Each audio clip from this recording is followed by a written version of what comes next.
ठीक काय द्वारकाधीश नाव तुला दिलं जाईल, तू राजा होशील राजा. पण इतक्या प्रेमाने तुला श्याम म्हणून हाक मारणार पुन्हा कोणीही भेटणार. कृष्ण म्हटलं कुंतीने, सखा म्हटलं अर्जुनाने, प्रिय म्हटलं विदुराने, गिरधारी म्हटलं मीराने. पण राधे नंतर कृष्णाला श्याम म्हणून हाक कोणीही मारली. राधेश्याम राधेश्याम राधेश्याम. जाताना एक गोष्ट लक्षात ठेव, राधा तुला भेटायला आता कुठेही येणार नाही.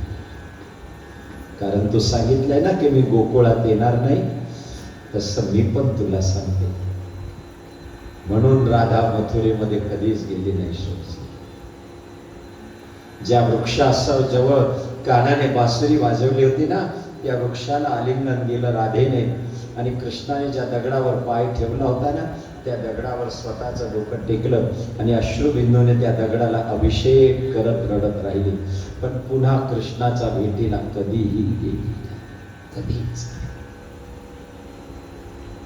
कृष्ण वनाला येतो, रथात बसले बलराम दादा, अक्रूराचा रथामध्ये बसून पुढे निघाले, परिटाचा उद्धार केला आणि कंसाच्या दरबारामध्ये येऊन उभे राहिले.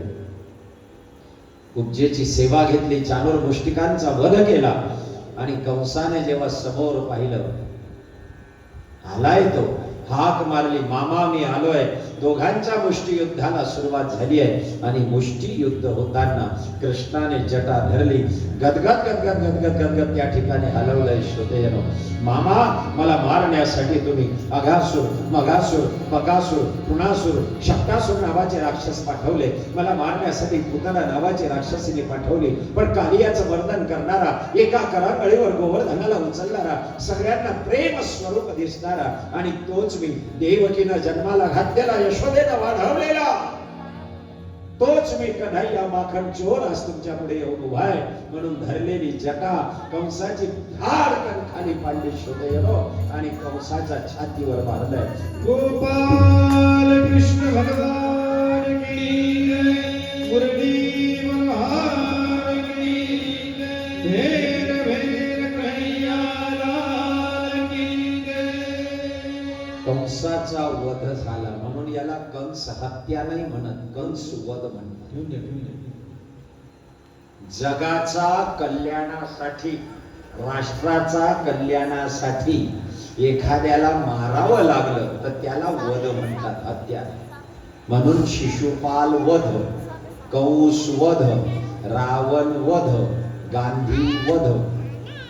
वध शब्द जिथे आलाय, देशाचं कल्याण करायचं असेल, राष्ट्राचं कल्याण करायचं असेल, तर तो व्यक्ती किती चांगला असेल, पण जो देशाला घातक ठरत असेल, देशाचे तुकडे करायचा मागे लागत असेल, तर त्याला नमस्कार करून पवित्र भावनेने त्याला मारलं पाहिजे.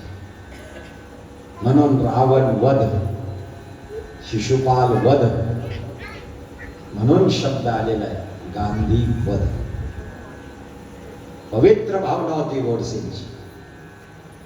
बापू, हैदराबाद पुन्हा जर तुम्ही वेगळा काढून दिला तर भारताच्या नकाशामध्ये हृदयाला छिद्र पडेल.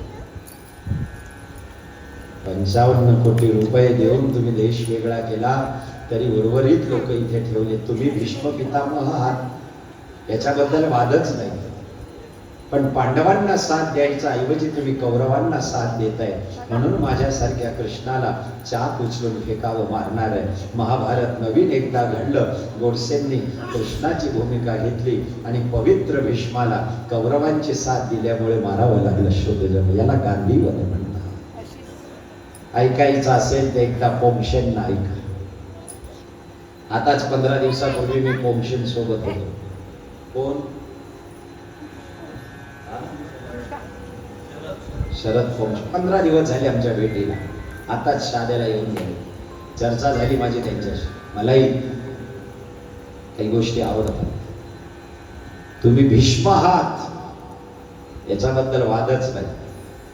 पण मला चाक एवढ्यासाठी फेकून मारावं लागतंय की तुम्ही 7 कौरवांना देताय. आणि म्हणून ज्या ज्या ठिकाणी राष्ट्र कल्याणाला कोणाला मारावं लागलंय त्याला वध शब्द आलाय. जर एखाद्याला तुम्ही दुष्ट बुद्धीने मारलं तर त्याला हत्या म्हणतात. म्हणून शिरीष कुमारांचा वध नाही झाला, इंग्रजांनी शिरीष कुमारांची हत्या केली.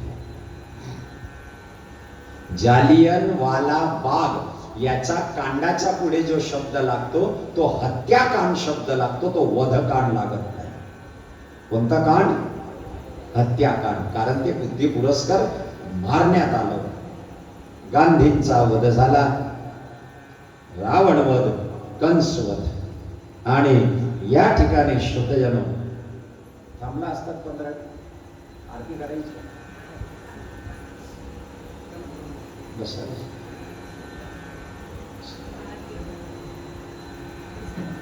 एक 15-10-5 मिनिटं फक्त. अरे बापरे, 1 वाजता.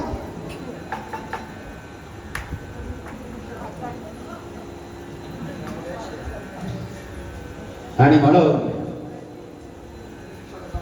कंसाचा वध झालाय. आणि या कंसाला 2 पत्नी होत्या. एकीचं नाव अस्ते आणि एकीचं नाव प्राप्ती.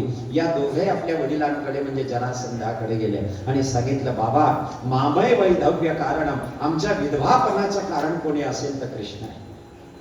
17 वेळा जरासंधाने स्वारी केली.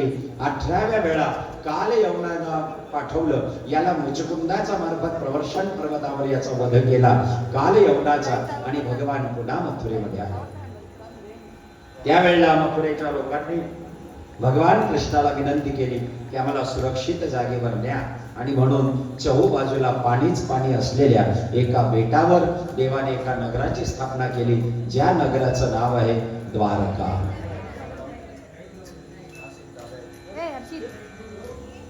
जय. काय झालं काय?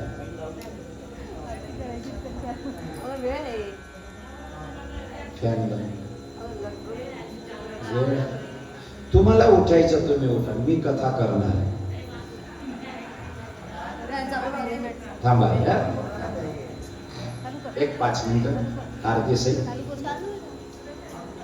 अस्ते आणि प्राप्ती जरासंधाकडे जाऊन सांगितल्यावर भगवान कृष्णाने सुरक्षित जागेवर द्वारका नगरी स्थापन केली. आणि या द्वारकेला भगवान गोपाल कृष्ण गेले, वसुदेव देवकींना राजगादीवर बसवलं. या द्वारकेत देवाने काय लीला केली, सुदाम चरित्र काय आहे हे सगळं आपल्याला बघायचं आहे. परंतु आज नाही, उद्या नीट ऐका. उद्या 8:30 वाजेला कथा सुरू होईल.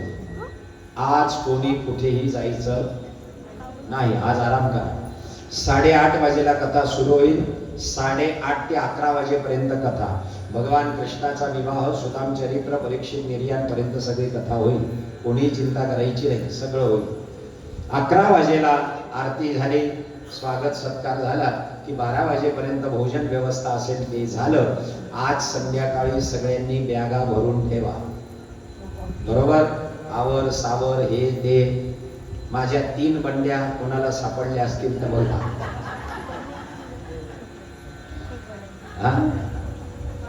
कोणाचे कपडे हे ते काही असतील ते बघा, सगळं व्यवस्थित आवर सावर करा. श्रोतजनो, इतक्या दिवसापासून माझ्या वैभव भाऊचं चाललं होतं